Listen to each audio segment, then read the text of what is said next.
तो hello guys, कैसे हो आप सभी लोग। मैं आ गया हूँ फिर से रिटर्न ऑफ द बैचलर का न्यू पार्ट लेके। तो चलो फिर शुरू करते हैं। वीडियो की स्टार्टिंग में हमें दिखाया जाता है वो लोग की फाइट चल रही होती है। वो डाकू हंसते हुए कहता है, तुम लोग बहुत कमजोर हो, लकड़ी की छड़ी मुझे चोट नहीं पहुंचाएंगी। और हमारा एमसी अपने मन में सोच रहा होता है, जैसे कि मैंने सोचा वो अपनी इंटरनल की वाई का एफिशिएंसी यूज करने में एबल नहीं है, क्योंकि वो एक पावरफुल और ब्लडी एनिमी का सामना करने से घबरा रहे हैं। तुम अपोनेंट को अपने ऊपर हावी नहीं होने दे सकते, तुमको अपने इंटरनल की वाई पर ध्यान देने की जरूरत है। सोरिन अपने मन में कह रही होती है कि अगर ऐसा ही चलता रहा तो हम केवल अपनी पावर और किवाई बर्बाद करेंगे। भी अपनी छड़ी में किवाई को भरने लगती है और कहती है, मुझे कम गतिविधियों और ज्यादा किवाई के साथ एक पावरफुल अटैक करने की जरूरत है। और अपने मन में सोचने लगती है। और दूसरी तरफ हमें दिखाया जाता है कि सेन के पेट में एक जोरदार किक मारता है, फिर अपना शॉट भी चला देता है। और हमें दिखाया जाता है कि सेन एक चट्टान पे टकरा जाता है। तभी वहाँ पर सुनियोक आता है, उस पर अटैक करता है, लेकिन वो उसके अटैक को बहुत इजी रोक रहा होता है गुंडा।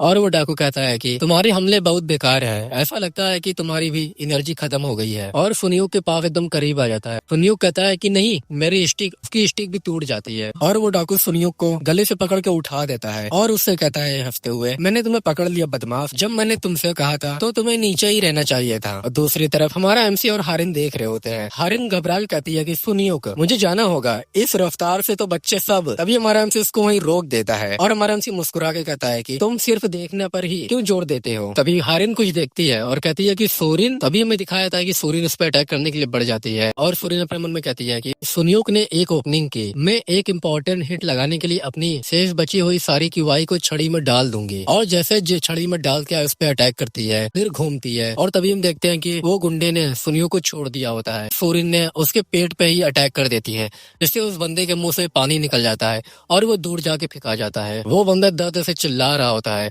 और अपनी स्वॉर्ड तभी सोरिन के ऊपर फेंक देता है। तो सोरिन भी सोचती है कि अब मैं गई और अपनी आंखें मूंद लेती है। लेकिन तभी सुनियोक आता है और उसके अटैक से बचा लेता है। पीछे से सेन आता है और उस पर अटैक करने लगता है, तो वो भी देख लेता है और कहता है कि अब तुम। तभी सेन कहता है कि तुम अब खत्म हो गए हो मिस्टर बैंडेड, और उस पर अटैक कर देता है। तभी वो चिल्ला के कहता है कि रुको। और उसके बंदे भी कह रहे होते हैं कि बॉस हार गए, वो बदमाश लोग आखिर है क्या। और वो भागने लगते हैं और कहते हैं कि चलो यहाँ से, वो लोग ऐसे नहीं है जिन्हें हम हरा सकते हैं। तभी सब खत्म हो जाता है। तभी हमारा एमसी और हारिन आते हैं। हारिन जो है सोरिन को उठा के कहती है कि बच्चे, क्या तुम्हें कहीं चोट लगी है, मुझे दिखाओ। तो सोरिन कहती है कि नहीं, मैं बुरी तरह से घायल नहीं हूँ। तो हमारा एमसी भी कहता है उन लोग से, तुम सब ठीक हो, कितनी राहत की बात है। तुम्हें अंदाजा नहीं है कि हम कितने घबराए हुए थे। तुमने एक डिफिकल्ट फाइट जीत ली, हमें तुम पर बहुत ज्यादा गर्व है। ये एक्सपीरियंस तुम सभी को मार्शल आर्टिस्ट के रूप में डेवलप होने में हेल्प करेगा। फिर हमें पास के एडमिनिस्ट्रेटिव ऑफिस का सीन दिखाया जाता है, जहाँ कोई चिल्ला के कहता है कि एक रिवॉर्ड, ये तो बहुत ज्यादा है। और हमें दिखाया जाता है उस बैंडिट को जेल में डाल दिए होते हैं। सेन कहता है कि इतना ज्यादा, मुझे यकीन नहीं हो रहा है कि उसकी कीमत सिर्फ इतनी ही है। हारिन कहती है हमारे एमसी से, ये बहुत बढ़िया है, हमने कुछ अच्छा किया और हमें इसका रिवॉर्ड मिला। तुम इस पैसा का यूज किस प्रकार करने की प्लानिंग बना रहे हो। तो हमारा एमसी कहता है कि वेल, स्टूडेंट ने डाकू को पकड़ लिया, तो क्या उन्हें भी डिसीजन नहीं लेना चाहिए। तभी वो सुरिन पैसे लेके आती है हमारे एमसी के पास और कहती है कि इसे हमारे जर्नी के लिए यूज करें। तो हारिन कहती है कि क्या। तो हमारा एमसी कहता है, क्या तुम इसे अपनी इच्छा अनुसार खर्च करके ज्यादा खुश नहीं होगी। और अपने मन में सोचता है, सोरिन पहले इतनी एक्सप्रेसिव नहीं थी। तो सोरिन कहती है कि मैं तो बस ये चाहती हूँ आप इसे ले ले, अगर आप ऐसा कहते हैं तो मैं इसका अच्छा यूज करूंगी। तभी पीछे से सुनियोक आता है और कहता है कि अरे तुम। और सुरिन अपने मन में कह रही होती है, मैं हमेशा मास्टर की ग्रेटफुल हूँ, आपने मुझे ऑर्फन को अपने स्कूल में दाखिल दिलाया और न केवल मुझे खाना खिलाया बल्कि मेरा पालन पोषण भी किया। आपने मुझे बिस्तर दिया, मुझे लिखना और मार्शल आर्ट सिखाया, लेकिन आपने बदले में कुछ भी नहीं मांगा, आपने बस मुझ पर नजर रखी। मैं ग्रेटफुल हूँ और दूर से मुझे प्रोत्साहित किया। सोरिन आपका बहुत बहुत आभारी है। हमारा एमसी अपने मन में कहता है, क्योंकि मैं उसके लिए एक फादर की तरह महसूस करता हूँ, न कि उस खून के रिश्ते वाले फादर की तरह जिसे वो याद नहीं कर सकती। शायद वो ये महसूस कर रही है कि जब कोई बच्चा अपने पेरेंट्स को पहली बार अपनी कमाई का पैसा देता है तो कैसा लगता है। तभी वहाँ सेन आता है और कहता है कि मुझे माफ करिएगा, लेकिन मुझे नहीं लगता कि मैं हमारे जर्नी में योगदान दे सकता हूँ, मैं इसका अपने पढ़ाई फीस के लिए चुकाना चाहूंगा। तो हमारा एमसी भी कहता है कि तुम अपने फादर के बारे में सोच रहे हो जो तुम्हारे लिए कड़ी मेहनत कर रहे हैं। और अपने मन में कहता है कि मैं पहले इसे जानता था, लेकिन वो बहुत दयालु है। प्रशंसा के योग्य होने के हद तक। तो सुनियोग भी कहता है कि खैर मुझे वैसे भी इस तरह के बेकार पैसों की जरूरत नहीं है, इस बेवकूफ की पढ़ाई में मेरा भी पैसा जोड़ दो। तो बात सुन के वो कहता है कि क्या, तो वो एम्बेरस होकर पीछे मुड़ता है और कहता है कि मुझे गलत मत समझना,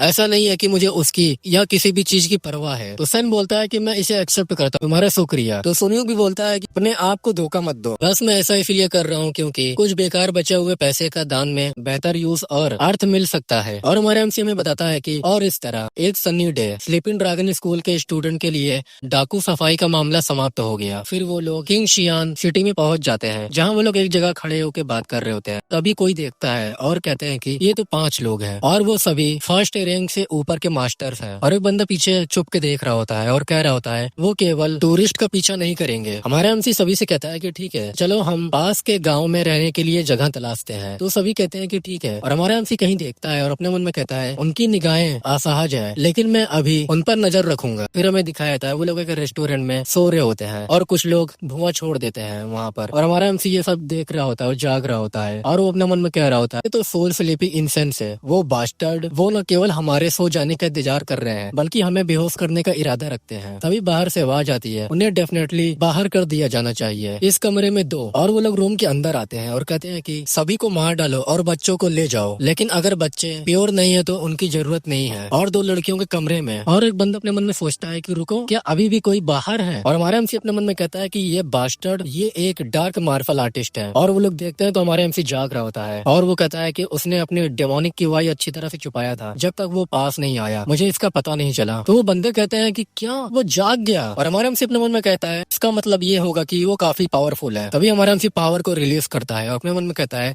ये उससे भी बड़ी गड़बड़ी जितना मैंने सोचा था। और तभी एक बंदे पे लगता है जिससे वो बंदा वहीं मर जाता है। तो एक बंदा अपने मन में कहता है इस कमरे में एक मास्टर है, मुझे तुम्हारी यहाँ आने की जरूरत नहीं है। और वो लोग भागने लगते हैं और कहते हैं क्या वो बेहोश नहीं हुआ? और हमें दिखाया जाता है उस कमरे में हमारा एमसी 2 लोग को मार डालता है और 2 बंदे वहीं खड़े होकर देख रहे होते हैं। और वो लोग चिल्ला के कहते हैं कि अरे ऐसे कैसे, उसने अकेले ही 2 फर्स्ट रैंक मास्टर को हरा दिया है। और हमारा एमसी उन लोग से कहता है एक जगह इकट्ठा होकर तुमने मेरे लिए काम आसान कर दिया है। और तभी हम देखते हैं कि वो बंदे भी अपनी पावर को रिलीज करने लगते हैं। फिर हमें दिखाया जाता है कि हमारे एमसी ने बच्चों को एक स्किल का यूज करके एक गोले में डाल देता है और उन लोग से कहता है कि अगर तुम बच्चों को अपने साथ ले जाने के बारे में सोच रहे हो तो तुमको ये सोच छोड़ देना चाहिए। वो लोग बंदे कहते हैं कि क्या वो भी एक डार्क मार्शल आर्टिस्ट है? तभी पीछे से एक विंडो से बंदा कहता है कि ये तो अनबिलीवेबल पावर जिसका कोई आकार या साउंड नहीं है, तुम इस शेपलेस मार्शल किंग से तुम्हारा क्या रिलेशन है? तो हमारा एमसी अपने मन में कहता है कि उसने तुरंत ही इस शेपलेस मार्शल आर्ट को पहचान लिया, उनके स्किल का लेवल मेरे विचार से कहीं ज्यादा ऊंचा होगा। और वो बंदा कहता है पिछली जनरेशन के विश्व के 10 ग्रेटेस्ट मास्टर में से एक शेपलेस मार्शल किंग की सीक्रेट टेक्निक। और हमें इस टेक्निक के बारे में बताया जाता है। उस टेक्निक का नाम 9 डेमोनिक टेक्निक किंग गुहाग टाई ग्रेट माउंटेन का लिफ्टर होता है। और वो बंदा हमारे एमसी से कहता है ये shapeless martial art invincible fluidity और पावरफुल किवाई का यूज करता है। उस सीक्रेट टेक्निक का यूज करने में एबल होना। आखिर तुम हो कौन? तो हमारा एमसी कहता है कि वेल मैं उसका एकमात्र सक्सेसर हूँ। तो ये बात सुन के वो भी चौंकते हुए कहता है क्या? तो हमारा एमसी हमें बताता है कि नो लाइफ वैली में मेरे कई सबऑर्डिनेट में से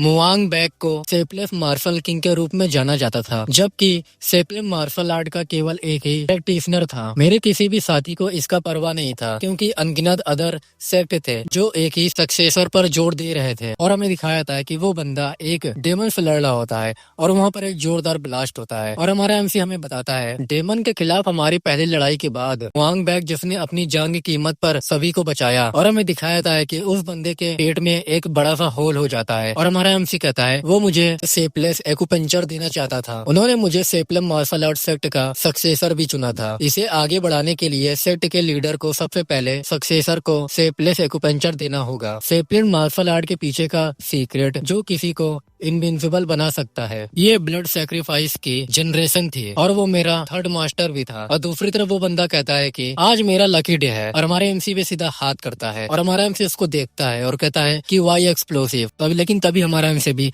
अपना कोई टेक्निक का यूज करके उसके अटैक को रोकता है और कहता है वो 2nd रैंक का मास्टर है। और वो बंदा चिल्लाते हुए कहता है मैं गुहाग टाई 9 डेमोनिक टेक्निक किंग फाइनली बैग फैमिली के उस कमीने से बदला ले सकता हूँ। और वो धुआं से निकलता है और हमारा एमसी अपने मन में कहता है है उसकी आंखें पागल जुनून से भरी है। मुआंग बैग के प्रति उसके मन में किसी प्रकार का दोष है। और हमारे एमसी से वो बंदा कहता है अपनी पावर रिलीज करके, मुआंग बैग पहला और एकमात्र पर्सन है जिसने मुझे वॉर में पूरी तरह से हराया। मैंने बदला लेने के लिए 9 प्रकार की डार्क मार्शल आर्ट सीखी। और फिर हमारे एमसी पे अटैक करता है, लेकिन हमारा एमसी उसके अटैक को डॉज करता है। और वो बंदा कह रहा होता है, तुम्हें कोई आइडिया नहीं है कि 10 ग्रेटेस्ट मार्शल आर्टिस्ट में से एक बनने और 9 डेमोनिक टेक्निक किंग की उपाधि पाने के लिए मैंने क्या किया। और हमारे एमसी पे अटैक कर रहा होता है और हमारा एमसी उसके अटैक को बार बार डॉज कर रहा होता है। और वो बंदा कह रहा होता है, मैं उसका सुराग ढूंढने के लिए पूरी दुनिया में भटक रहा, लेकिन मुझे कुछ भी नहीं मिला। लेकिन जैसे कि फेथ में लिखा था, जब मैंने नो लाइफ वैली और जाने का डिसीजन लिया, वो प्लेस जहाँ से वापस आना पॉसिबल नहीं है, मुझे म्योंग बैग का सक्सेसर मिल गया। अगर हेवन एग्जिस्ट में है तो वो मुझसे अपना बदला लेने के लिए कह रहा होगा। अपनी 9 डार्क मार्शल आर्ट के साथ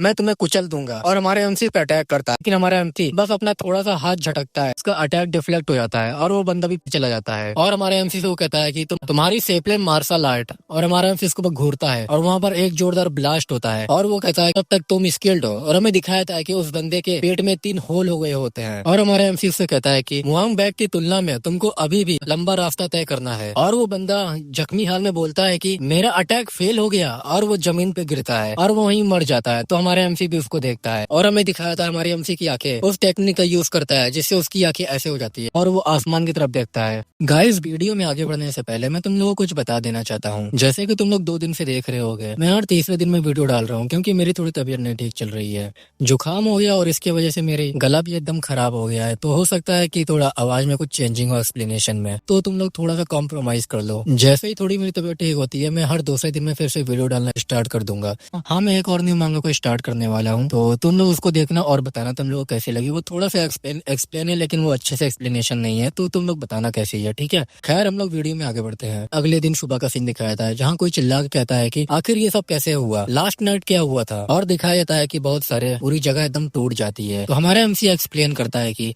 जैसे मैंने कहा, कुछ खास नहीं, कुछ असासिन हमारे कमरे में घुस आए, बस इतना ही। तो हारिन कहती है कि क्या, लेकिन रूम डिस्ट्रॉय हो गया है। और हमारा एमसी अपने मन में कहता है, कम से कम मुझे समय रहते लाशों से छुटकारा मिल गया। तो हारिन कहती है, क्या बच्चे सेफ हैं? तो हमारा एमसी भी कहता है कि हाँ, ऑफ कोर्स। और हारिन बच्चों के पास जाती है और कहती है कि बच्चों, तुमको कहीं चोट तो नहीं लगी? तो बच्चे कहते हैं कि हाँ, हम लोग ठीक है। और हमारा एमसी अपने मन में कह रहा होता है, मुझे इस बात को जितना हो सके उतना नजरअंदाज करने की जरूरत है। 9 डेमोनिक टेक्निक किंग को लाने से केवल उसकी चिंता होगी। और हारिन हमारे एमसी को देखते हुए कहती है, मैं कह सकती हूँ कि वो सिर्फ असासिन नहीं थे। मेरे पास बहुत सारे क्वेश्चन है, लेकिन अगर वो बात करने को इतना जरूरी नहीं समझता है तो इसके पीछे कोई अच्छा रीजन होगा। मैं उसके डिसीजन पर भरोसा करती हूँ। और हमारा एमसी अपने मन में कहता है, वो कमीने निश्चित रूप से प्योर लड़के और लड़कियां चाहते थे। मार्शल आर्ट की दुनिया में कोई भी समझदार मार्शल आर्टिस्ट नहीं है जो बच्चों को इस तरह निशाना बनाए। हाल की घटनाओं को देखते हुए केवल एक ही ग्रुप है जो इतनी दूर तक जा सकता है, वो है डार्क हेवनली अलायंस। हारिन की मेंटल शांति को भंग करने की कोई जरूरत नहीं है। जब वो बदला लेने के बारे में सोचे बिना एक संतुष्ट लाइफ जी रही होती है, तभी वो हमारे एमसी और बाकी सभी लोग चले जाते हैं। तो रूम का ऑनर अंदर आता है और कहता है कि रूम ऐसा क्यों है, ये तो एकदम टूट गया है, डैम इट। वो बिना कुछ कहे यहाँ से चले गए।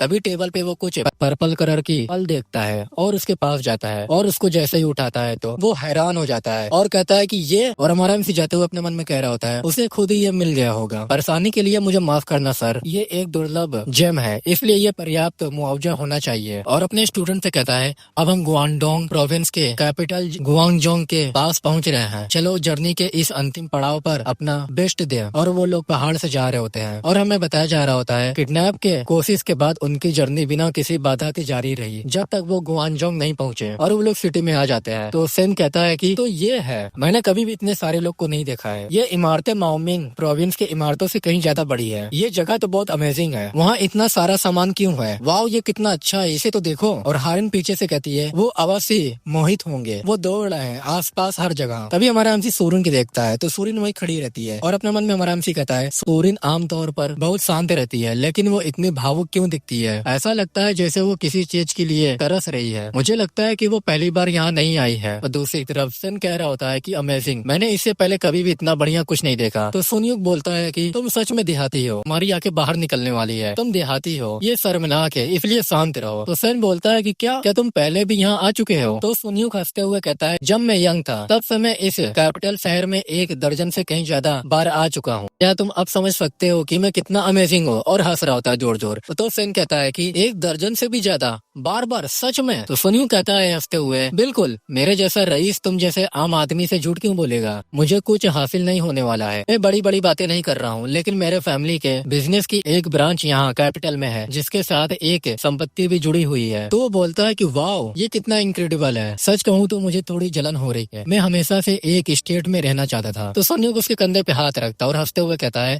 अगर तुम सच में जाना चाहते हो तो मैं इस पर विचार करूंगा, लेकिन हम सब अभी वहाँ नहीं जा सकते। तभी पीछे से हमारा एमसी आता है और कहता है कि क्यों नहीं? तो वो बोलता है कि टीचर, तो हमारा एमसी कहता है, जब मैंने सुनियोग के फादर को बताया कि हम यहाँ आ रहे हैं तो उन्होंने मुझसे संपर्क किया। उन्होंने कहा कि हम जुंग फैमिली की संपत्ति का यूज कर सकते हैं, क्योंकि वो एग्जाम के दिन के इतने करीब रहने की जगह मिलना डिफिकल्ट होगा। तो सैम कहता है कि क्या ये सच है? अगर ऐसा है तो ये बहुत अच्छा होगा, ये बहुत बढ़िया है सुनियोग, मुझे वो स्टेट देखने को मिला जहाँ तुम बार बार गए हो। सुनियोग कहता है कि हाँ हाँ हाँ। अभी हमें बताया जाता है जंग फैमिली बिजनेस ग्रुप की गुआंगजोंग ब्रांच, और वो लोग अंदर जाते हैं तो वो बोलता है कि ये बहुत बड़ा है, ये कितनी दूर तक जाता है? हम सदियों पहले इंटर द्वार से गुजरे थे। तो सुनियो कहता है कि ये संपत्ति सिनियर काउंटी की बिजनेस ब्रांच से भी बड़ी है। और हमारा हमसे अपने मन में कह रहा होता है, ये बच्चा, इसकी नाक हवा में उठी हुई है। खैर, जंग फैमिली बिजनेस ग्रुप का अच्छा प्रदर्शन कर रहा है, इसका श्रेय सुनियो के फादर को जाता है, जो बहुत एबल है। तभी वहाँ पर एक बंदा आता है और कहता है कि इस तरफ, और वो ग्रेड करते हुए कहता है कि फेमस टीचर माओमिंग स्लीपिंग ड्रैगन से मिलना मेरे लिए सम्मान की बात है। मैं जंग फैमिली बिजनेस ग्रुप के गुआंगजो डिवीजन ह्यूमरन का ब्रांच मैनेजर हूँ। हमारा एमसी भी कहता है कि आपसे मिलकर अच्छा लगा, मैं ह्यूनमा हूँ। हारिन भी कहती है कि मेरा नाम हारिन है। हारिन अपने मन में कहती है कि ब्रांच मैनेजर काफी यंग है। तभी सुनियो को देखता और कहता है कि यंग मास्टर, क्या आप ठीक है? हमारी मुलाकात को 5 साल हो गए हैं। तो सुनियो कहता है कि लगभग हाँ, काफी समय हो गया है। ग्योमरेन पीछे से सेन कहता है कि उन्होंने तुमको यंग मास्टर कहा? तो सुनियो ब्रांच मैनेजर से कहता है कि मैं देख रहा हूँ कि तुम अच्छा कर रहे हो, तुम ब्रांच मैनेजर कब बने? तो बोलता है कि 3 साल हो गए हैं। शुरुआत में मेरा समय बहुत डिफिकल्ट था, क्योंकि हम कैपिटल शहर में है, इसलिए यहाँ करने के लिए बहुत कुछ है और बहुत सारी डरावनी घटनाएं भी हैं। तो सुनियो कहता है कि सच में ये वही समय था जब मैंने स्लीपिंग ड्रैगन स्कूल में इंटर लिया। जब मैं इलाकों में फंस गया हूँ तो वास्तविक दुनिया में क्या हो रहा है ये कैसे जान सकता हूँ? तो बैंक मैनेजर हंसते हुए कहता है कि आप बिल्कुल भी नहीं बदले यंग मास्टर, मैं तुम्हें तुम्हारे कमरे दिखा दूंगा ताकि तुम अपना सामान रख कर आराम कर सको। आप सब लोग मुझे बस फॉलो करो। फिर हमें रात के डाइनिंग टेबल का सीन दिखाया जाता है, जहाँ सभी लोग बैठ के खाना खाने के लिए तैयार होते हैं। तो मैनेजर बोलता है कि ये ज्यादा नहीं है, लेकिन मैं होप करता हूँ कि आपको ये खाना पसंद आएगा। तो सेन देख के कहता है कि क्या ये बहुत ज्यादा नहीं है? मैंने ऐसा खाना कभी नहीं देखा। तो हमारा एमसी कहता है कि चलो इसे खाओ। हारिन खाते हुए कहती है कि ये बहुत डिलीशियस है। तो मैनेजर कहता है कि मुझे ये सुनकर बहुत खुशी हुई, और हमारे एमसी को चाय देते हुए कहता है कि सर प्लीज और लीजिए। तो हमारा एमसी भी कहता है कि ठीक है। हमारे एमसी से वो कहता है कि आपके बारे में कई कहानियां हैं, माओमिंग स्लीपिंग ड्रैगन। मैंने सुना है कि गुआंगडोन में बेस्ट लेखक का किताब आपकी उपलब्धियों में सबसे छोटा है और आपके स्टूडेंट आप पर भरोसा करते हैं। तो हमारा एमसी कहता है कि मैंने ऐसी कहानियां को उचित ठहराने के लिए कुछ नहीं किया है, वो सिर्फ अफवाहें हैं जो आती हैं और चली जाती हैं। मैं अपने स्टूडेंट के साथ अपना बेस्ट देने की कोशिश करता हूँ। तो बंदा सोचता है कि वो मेरी राय नहीं मानता, बल्कि खुद को पोलाइट भी बनाता है। मैं उनके शब्दों में ज्ञान सुन सकता हूँ। यंग मास्टर को एक अच्छा टीचर मिला है। हमारे एमपी से धीरे आवाज में बोलता है, तो फिर मुझे आपसे कुछ पूछना है, लेकिन क्या यंग मास्टर इस टेस्ट में सफल हो पाएंगे? तभी सुनियो कहता है कि ग्योमरिन, मैं तुम्हारी बात सुन सकता हूँ। तो वो बोलता है कि सच में, मैं तो बस वरी था आपके लिए। सुनियो कहता है कि मैं आपको अभी और यही बता दूं, मैं डेफिनेटली उस टेस्ट में फर्स्ट पोजीशन प्राप्त करूंगा। ये सिर्फ इस बात का मामला है कि पहले इस स्थान पर कौन है। तो ये बात सुन के हमारा एमसी और मैनेजर चौंक जाते हैं और कहते हैं कि फर्स्ट प्लेस। फिर हमें दिखाया जाता है कि वो लोग बेड पे सो रहे होते हैं। सेन कहता है उससे, तुमने कहा था कि तुम यहाँ 1 दर्जन से ज्यादा बार आ चुके हो, है ना? तो सुनियो कहता है कि हाँ बिल्कुल, और अपना मन में कहता है ये सच में मेरा केवल तीसरा मौका है, लेकिन बार बार ये क्यों पूछ रहा है? तो सेन कहता है, तो क्या तुम मुझे बाद में शहर घुमा सकते हो जब हमारे पास समय होगा? तो सुनियो कहता है कि मैं क्यों, क्या तुम ये जानते हुए भी कह रहे हो कि गुआंगजो कितना बड़ा है? और अपने मन में सोचता है, इसके अलावा ये जगह लगातार बदलती रहती है, मुझे नहीं पता कैसे। तो सेन कहता है, मैंने सोचा क्योंकि तुम और सोरिन मेरे दोस्त हो, इसलिए मैं साथ में घूमने में समय बिताना चाहता था। तो चिढ़ते हुए सुनियो कहता है कि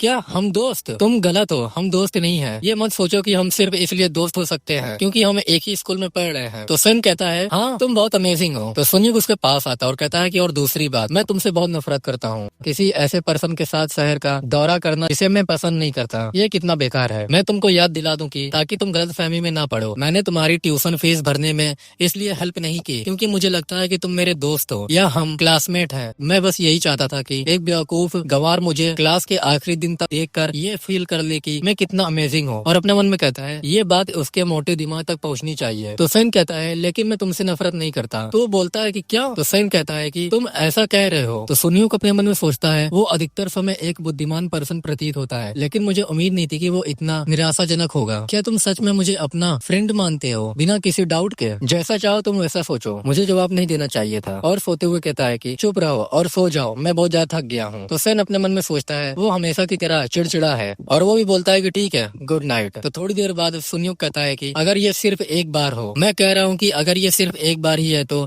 मैं इस पर विचार करूंगा। तो सन कहता है कि तुम्हारा शुक्रिया, तुम सच में एक अच्छे दोस्त रहे हो। तो ये बात सुनकर वो थोड़ा ब्लश करता है। फिर हमें कहीं और का सीन दिखाया जाता है जहाँ एक बूढ़ा आदमी एक लड़के के पास आता है और कहता है कि ओ माय गॉड, क्या तुम्हारा काम पूरा हो चुका है? तो वो बंदा कहता है कि हाँ सर। तो बूढ़ा आदमी कहता है तुम सच में टैलेंटेड हो, वहाँ बहुत सारे लोग थे। तो बंदा बोलता है क्योंकि मेरा काम पूरा हो गया है, क्या मैं थोड़ी देर के लिए बाहर घूमने जा सकता हूँ? तो बूढ़ा आदमी कहता है हाँ, हमने अभी अभी दुकान बंद की है तो तुम जा सकते हो। तो वो बंदा कहता है कि ठीक है, आपका बहुत बहुत शुक्रिया। और वो जाते हुए अपने मन में कहता है मैं इस नौकरी से ऊब गया हूँ, कम से कम मेरी भूमिका लगभग खत्म हो गई है। फिर हमें चांदनी रात दिया तेरे हाथ का सीन दिखाया जाता है जहाँ वो जंगल से जा रहा होता है, और तभी वहाँ पर 3 बंदे आते हैं और उसके सामने घुटने टेकते हुए कहते हैं कि डार्क एलायंस चीफ को हम ग्रेड करते हैं। तो उन तीनों में से एक बंदा बोलता है कि ये प्लान के अनुसार चल रहा है सर, हमने ऐसे लोगों को भेजा है जो पहले एग्जाम में पास हो जाएंगे, और हम उन बच्चों पर ध्यान दे रहे हैं जिनके सबसे ज्यादा अंक पाने और मान्यता प्राप्त करने की संभावना सबसे ज्यादा है। तो जो चीफ होता है वो बोलता है कि हमारे मास्टर को इस मिशन से बहुत ज्यादा उम्मीद है, ये सबसे अच्छा होगा अगर जासूसों को निर्बाध रूप से स्थापित किया जाए, लेकिन अगर चीजें गलत हो गई, इसे रोकने के लिए एग्जाम समाप्त होते ही हम सोची को एक बार फिर टॉप 10 अंक प्राप्त करने वालों तक सीमित कर देंगे। तो बंदा बोलता है कि अच्छा, इसके अलावा उन बच्चों की सूची बनाए जिनमें अनोखी प्रतिभाएं हो और जिन्हें महल की रुचि हो। मैं तुमको फिर से याद दिला दूं, ये एक इम्पोर्टेंट मिशन है, उस दिन तक अपना बेस्ट ट्राई करना जब तक कि दुनिया डार्क आसमान के नीचे न आ जाए ब्लैक स्काई के लिए। फिर हमें एग्जाम के 3 दिन पहले का सीन दिखाया जाता है जहाँ हमारा एमसी बैठ के बच्चों को पढ़ा रहा होता है, और वो कह रहा होता है पिछले 5 साल के एग्जाम पर आधारित संभावित क्वेश्चन की सूची, तुम इस टेस्ट को सीरियसली प्रैक्टिस कर सकते हो। ये परीक्षा के दिन तुम्हारी चिंता को कम करने का एक प्रैक्टिस है। परीक्षा में अधिकांश क्वेश्चन इंटरप्रिटेशन और एक्सप्लेनेशन है, तुमको अपने विचारों को खुद ही लिखना चाहिए। यही रीजन है कि अगर तुम चिंता को स्तब्ध हो जाओ तो ये अनफॉर्चुनेट होगा। यही रीजन है कि तुमको भावना के अभ्यस्त होने का प्रैक्टिस करने की जरूरत है। तो वो लोग पेपर को लेकर पढ़ने लगते हैं। तो हमारे एमसी अपने मन में सोचता है क्या मैं बहुत ग्रेडी हो रहा हूँ? मैं चाहता हूँ कि मेरे तीनों स्टूडेंट टॉप करें, चाहे उनकी रैंकिंग कुछ भी हो। मुझे लगता है कि इसका मतलब ये है कि मुझे उनसे बहुत उम्मीद है। बाहर में दिखाया जाता है जहाँ मैनेजर हारिन से कहता है कि अभी तो बहुत जल्दी है, फिर भी वो बहुत सीरियस है। तो हारिन कहती है कि हाँ, हमने अभी तो शुरुआत की है। तभी बच्चे बाहर आते हैं और बच्चे कहते हैं कि क्या हम अभी भी ट्रेनिंग सेशन करेंगे? हमने अभी भी एक मॉक टेस्ट समाप्त किया है। तो हारिन कहती है कि एक हेल्थ माइंड एक हेल्थ बॉडी से आता है, क्या ये कोई समस्या नहीं होगी अगर टेस्ट के दिन तुमको बहुत बुखार आ जाए? तो सुनियो कहता है कि हाँ ये लेकिन सच है, हाँ ये सच है, लेकिन हारिन कहती है तुम्हारे टीचर देख रहे हैं, अगर तुम रोना धोना जारी रखोगे तो तुमको डिफिकल्ट ट्रेनिंग सेशन से गुजरना पड़ेगा। तो ये बात सुनकर उन लोग का मुंह बन जाता है और वो लोग ट्रेनिंग करने के लिए भागने लगते हैं, और वो लोग कह रहे होते हैं कि अब शुरू करते हैं, मुझे पता था ऐसा होगा। और हमारे एमसी अपने मन में कह रहा होता है अगर ये इम्पॉसिबल है कि जो स्टूडेंट 7 वर्षों से क्यूआई का अभ्यास कर रहे हैं वो परीक्षा के दिन बीमार पड़ेंगे, तुम कभी भी नहीं जानते कि क्या हो सकता है, एक मोमेंट चूक सिचुएशन पैदा कर सकती है। फिर ऐसे ही हमारा एमसी बच्चों को पढ़ा रहा होता है और एग्जाम के सिर्फ 2 दिन बचे हुए होते हैं और बच्चे ट्रेनिंग भी कर रहे होते हैं। फिर 1 दिन बचे होते हैं। फाइनली वो दिन आ जाता है जिस दिन एग्जाम होता है, और जहाँ एग्जाम हो रहा होता है वो सभी आ जाते हैं और हमारा एमसी अभी से कहता है कि मैंने सबकी जांच की है। तो हारिन कहती है कि लकीली कोई बीमार नहीं दिखता। तो हमारा एमसी कहता है कि सच में सेन थोड़ा घबराया हुआ लग रहा है। सेन कहता है कि ये मेरा पहला एग्जाम है। तो सुनियो कहता है कि मैं होप करता हूँ कि ऐसा नहीं होगा, लेकिन बाद में मेरे पास ये मत कहना कि तुमने इसलिए बुरा किया क्योंकि तुम घबरा गए थे। मैं किसी ऐसे पर्सन पर विजय का अनुभव नहीं करना चाहता जो केवल चिंता के रीजन से हार गया। तो सन कहता है कि चिंता मत करो, अगर मैं हार भी जाऊं तो इसका दोष उस पर नहीं डालूंगा। तो सुनियो को अपने मन में सोचता है वो इतनी सहज कैसे है, उसे जरा भी घबराहट नहीं है। तोरिन कहती है कि मैं एग्जाम में अच्छा करूंगी, और हमारा एमसी अपने मन में सोचता है कि हाँ तुम सब ऐसा ही करोगे। जब तक तुम याद रखोगी तुमको क्या सिखाया गया है तब तक कोई भी असफल नहीं होगा। फिर वहाँ पर ड्रम बीट होने लगता है और वहाँ पर कुछ लोग आके बैठ जाते हैं और ये सब टीचर होते हैं और बच्चे टेस्ट देने के लिए बैठे हुए होते हैं। और हारिन कह रही होती है मैं बहुत ज्यादा घबराई हुई हूँ। तो हमारा एमसी कहता है कि क्यों? तो हारिन बोलता है कि खैर वो हमारे स्टूडेंट्स हैं। और हमारा एमसी अपने मन में सोचता है बिना हिले डुले चलता है, उनका बॉडी स्थिर है और उनकी आंखें डिटरमाइंड है। ये कितना ट्रस्ट वर्दी साइट है। तो वहाँ पर जितने पेरेंट्स खड़े होते हैं वो लोग प्रे करते हैं अपने बच्चों के लिए। और हमारा एमसी भी सूर्यन से कहता है कि चिंता मत करो, वो सब ठीक है, तुम्हें तो पसीना आ रहा है, तुम चिंता क्यों कर रही हो, वो कॉन्फिडेंस से आंसर दे रहे हैं। तो हारिन कहती है हाँ वो अमेजिंग है, जैसे कि स्लीपिंग ड्रैगन स्कूल के हमारे स्टूडेंट से उम्मीद की जाती है, वो बहुत शांत दिख रहे हैं। और हम देखते हैं कि वो लोग बहुत शांत होते हैं और लोग लिख रहे होते हैं। तो हमारा एमसी अपने मन में कहता है कि मैं बहुत ज्यादा प्राउड करता हूँ, ये एक यादगार पल है जो आपके दिल की धड़कन को तेज कर देती है। क्या मेरे टीचर ने भी ऐसा ही महसूस किया जब उन्होंने मुझे एक मार्शल आर्टिस्ट के रूप में डेवलप होते हुए देखा? तभी हमारे एमसी को कुछ फील होता है और कहता है कि क्या ये तो डेमोनिक क्यूआई है। और हम देखते हैं कि वहाँ डेमोनिक क्यूआई फैल रही होती है। और हमारा एमसी कहता है ये फीलिंग तो फेमिलियर है, ये डेमोनिक क्यूआई मकड़ी की जालों की तरह पूरे एरिया में फैली हुई है। ये वही लोग होंगे जो उस समय से मेरा पीछा कर रहे हैं जब मैं ग्रेट प्लान में लौटा हूँ। वो मॉमिंग प्रोविंस में थे, फिर एक गुजरता हुआ गाँव, अब वो प्रोविंस के कैपिटल में एग्जाम हॉल में है। और हम देखते हैं कि वो लोग मंत्र पढ़ रहे होते हैं। तो हमारा एमसी कहता है क्या वो टेलीपैथी मैसेज भेज रहे हैं? इसका मतलब ये है कि वो कुछ प्लानिंग बना रहे हैं। और हम देखते हैं कि वो लोग बोल रहे होते हैं 105, 137, 140। तो हमारा एमसी कहता है कि नंबर्स, क्या ये एग्जाम देने वाले स्टूडेंट को दिए गए नंबर है? वो बिना किसी हेजिटेशन के सवालों का जवाब देने वाले लोग हैं, जिसमें मेरे स्टूडेंट भी शामिल हैं। और वो बंदा बोलता है प्रोटेक्टरों की रुचि किनमें है? तो वो बंदा बोलता है कि नंबर 38 और 140। तो वो बंदा बोलता है क्या तुमको कुछ पता चला? तो दूसरा बंदा बोलता है 38 एक फेमस स्कॉलर का सन है जिसका वंश पिछली पीढ़ी में फेमस हुआ करता था, वो प्रोबेबली रॉयल सिटी में भी फेमस है। फैक्ट हाई सेक्ट से उनके गहरे संबंध है। मुश्किल है 140 के बारे में क्या? तो बंदा बोलता है कि वो हल्लेन एकेडमी के एक स्कॉलर का स्टूडेंट है और कुछ भी ध्यान देने के योग्य नहीं है। तो जो बॉस रहता है वो कहता है कि अच्छा किसी को उसके साथ बदलने के लिए तैयार करो, हम 140 को किडनैप करेंगे। तो हमारे एमसी ये बात सुनता है और अपने मन में कहता है वो कमीने फिर से कुछ प्लानिंग बना रहे हैं, इतनी सारी योजनाएं क्यों हैं और इन सब के पीछे डार्क हेवनली अलायंस क्यों है? वो मार्शल आर्ट एरिया और रॉयल पैलेस को डार्क मूर्खों की तरह दिखाते हैं। अभी तो वो मेरे स्टूडेंट में रुचि नहीं दिखा रहे हैं, लेकिन फ्यूचर में वो निशाना बना सकते हैं, तो मुझे इस मामले में तैयार रहना चाहिए। तो हमारा एमसी भी अपनी पावर को रिलीज करता है और एक ब्लैक थ्रेडिंग को भेज देता है और कहता है एक सील जो सैकड़ों हजारों किलोमीटर तक जारी रहती है, और उस बंदे के ऊपर भेजता है और कहता है ये किसी भी अदर ट्रैकिंग स्पेल की तुलना में ज्यादा और स्ट्रॉन्ग है, और उन तीनों पे वो थ्रेडिंग काम कर जाता है। तो हमारा एमसी भी कहता है अब तुम मेरी नजरों से ओझल नहीं होगे, चाहे तुम कहीं भी रहो। तभी अनाउंस होता है कि एग्जाम खत्म हो गया है और वहाँ पर जो एग्जामियर बैठे हुए होते हैं वो लोग भी उठ के जाने लगते हैं और सभी पेरेंट्स अपने बच्चों को गले लगा के वो लोग से बात कर रहे होते हैं। और हमें बताया जा रहा होता है एग्जाम के बाद सभी लोग धीरे धीरे अपने घर की ओर चल पड़े। इसमें ह्योनमा का ग्रुप भी शामिल था जो जंग फैमिली की संपत्ति में वापस लौट आया। सेन कहता है कि एग्जाम कुछ ऐसे ही होती है, कुछ अजीब सी एक्सपीरियंस होती है, मैं एक ही समय में राहत, उत्साह और घबराहट महसूस कर रहा हूँ। तो सुनियो कहता है मैं तुमसे बस एक बार सहमत हूँ, तुम बेवकूफ, मैंने अपनी जिंदगी में ऐसे कभी महसूस नहीं किया। तो हमारा एमसी और हारिन हंस रहे होते हैं। तो हमारा एमसी कहता है कि एग्जाम ऐसे ही होते हैं। और सूरिन तुम्हारा? तो वो बोलती है कि हाँ मैं भी। तो हमारे एमसी भी कहता है कि मैं देख रहा हूँ तुम सभी ने बहुत हार्ड वर्क किया है, चलो अब हम आंसर देखते हैं, क्या हम ऐसा करें? तो बच्चे भी घबराते हुए कहते हैं क्या आंसर? तो हमारा एमसी भी हंसते हुए कहता है इन सभी पर विचार करने बहुत समय लगेगा, इनमें से कौन सबसे डिफिकल्ट था? और हारिन भी बोलती है कि हाँ चलो सुनते हैं, मैं बहुत क्यूरियस हूँ। तो बच्चे थोड़ा घबरा रहे होते हैं। तो बताते हैं कि ये गोल्डन मीन का पता लगाना था। गोल्डन मीन का मतलब डॉक्ट्राइन। हारिन बोलती है क्या तुम सभी को एक ही क्वेश्चन पर परेशानी हुई? तो हमारा एमसी भी बोलता है कि डॉक्ट्राइन का मतलब चारों पुस्तकों में से the doctrine of the mean regional exam में सबसे डिफिकल्ट क्वेश्चन। मैं सोच रहा था कि कुछ बच्चे क्यों हेजिटेशन कर रहे थे, तो फिर बताओ सन क्या तुम शुरू करोगे? तो सन घबराते हुए कहता है क्या मैं? तो हमारा एमसी कहता है कि तुम कॉन्फिडेंट नहीं हो है ना? तो सन बोलता है कि नहीं नहीं बिल्कुल नहीं। तो गाइस ये एपिसोड यही खत्म होता है। आई होप आप लोग को वीडियो अच्छी लगी होगी। तो वीडियो को लाइक कर देना, चैनल को सब्सक्राइब कर देना और कमेंट कर देना तुम लोग को वीडियो कैसे लगी। हम लोग मिलेंगे नेक्स्ट एपिसोड में, तब तक के लिए बाय बाय।